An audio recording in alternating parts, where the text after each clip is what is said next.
Well, Danny, first of all, a couple of outgoings to address. Ellis Harrison to Fleetwood and Haji Mnoga on loan to Weymouth as well. Just talk us through those two deals. Yeah, both happened at the back end of last week.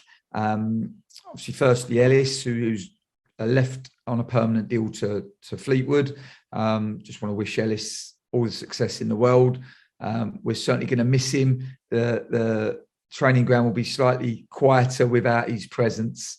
It was great to see him make such a good start in a Fleetwood shirt and score the only goal in what was a very important game for them. So great beginning for him. And yeah, we send nothing but love to him and his family and wish him all the very best for the future.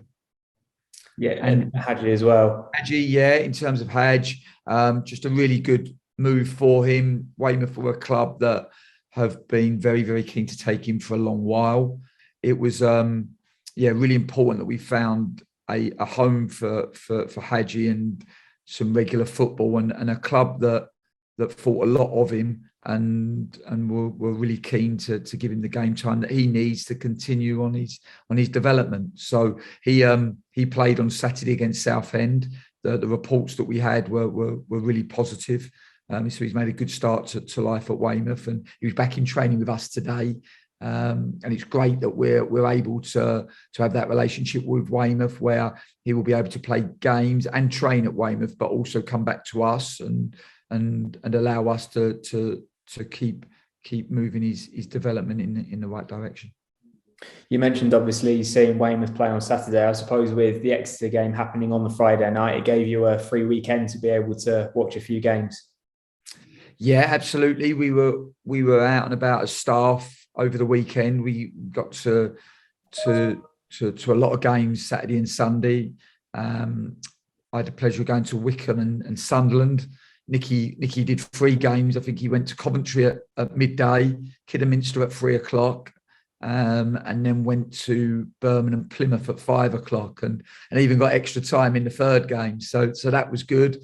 Simon Bassi and Lorenzo were both out at games, both Saturday, Sunday as well. And obviously Roberto and Phil were at games over the weekend. And even Sean North, our kit man, managed to get to Weymouth to watch Haji, which was great. And this is someone like Sean who's lived football all his life and obviously has a pro license himself. It's great that people within the club are willing to go above and beyond their roles and responsibilities to help us. And there's nothing like watching live football. So no, a really productive weekend for us. I'm sure you kept a close eye on Cambridge away at Newcastle as well. How do you view the prospect of playing a team who have just caused a massive cup set like that? I think, firstly, just want to congratulate everybody associated with Cambridge United, Mark Bonner, Gary Waddock and all the players. Just an outstanding achievement to go away to a Premier League club in front of 50,000 and win 1-0. We saw last week how tough it is to play against a Cambridge United team. And no doubt they'll be on a real high off of the back of that victory. We also know that they're a really humble, hard-working group. We anticipate nothing but a really tough game on Tuesday evening. It's a great game that we're really looking forward to. We were so pleased to be able to beat Exeter on Friday because it did create another opportunity for us to play.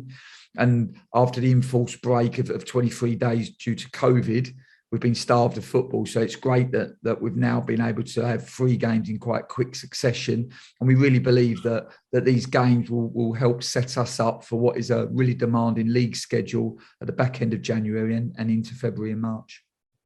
You gave a bit of a hint there, but how strong are you going to go with your team tomorrow? Well, I think we will utilise the squad. I think we're getting some that are coming back from injury. We know that we have a lot of tough games in the league to come throughout January, February and March. And we really need to make sure that we get all of the squad up to speed so that if and when they're called upon, they're ready to hit the ground running, as it were. So I think the Exeter game came at a time where we weren't too close to the next league fixture. I think we're respectful this time around that we have a league fixture and a very important fixture against MK Dons on Saturday. So I do think we will use this game to utilise the squad. But at the same time, we're now getting deeper in this competition, and it's a game that we would dearly love to win. Perfect. Many thanks, Danny. Pleasure. Thanks, Ollie.